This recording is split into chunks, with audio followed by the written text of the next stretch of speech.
Hi, this is Janet ng Pinoy Cooking Recipes. Let's make this healthy honey lemon ginger turmeric tea. This tea is a perfect cold remedy for inflammation and other health benefits. It can be enjoyed hot or cold. Let's begin by picking some lemons. Ang lemon tree namin na masipag mamunga. Hugasan lang natin ng lemon, then hiwain natin ng manipis.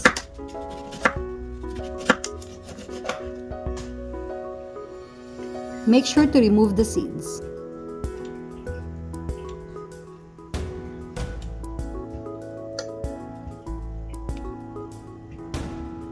Then in a cup or bowl, add 1/2 cup honey.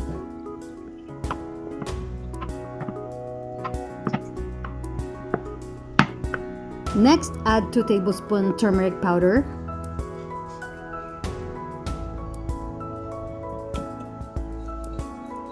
Stir na mabuti.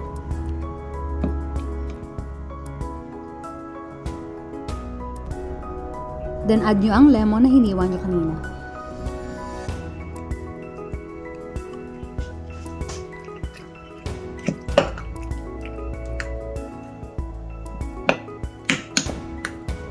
Then mag-add tayo ng ground pepper and ground ginger. And haluin nyo ulit mabuti. Adding some ground pepper helps activate the turmeric. Now you have your own honey lemon ginger turmeric tea.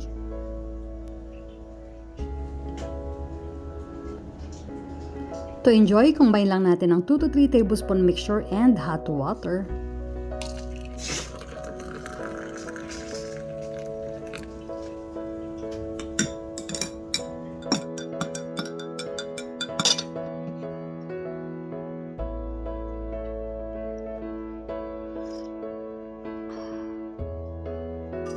And kung gusto nyo malamig, may lang ang ice cubes, 2 to 3 tablespoon mixture, and water.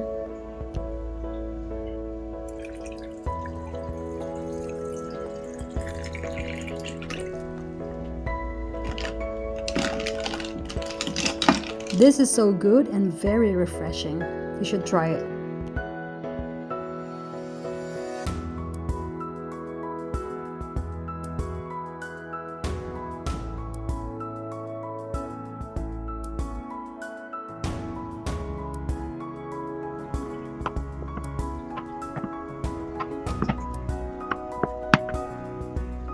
To store, place in a chiller for up to 2 weeks and best to consume within a week. I hope you learned something today. More recipes at PinoyCookingRecipes.com. Thanks for watching!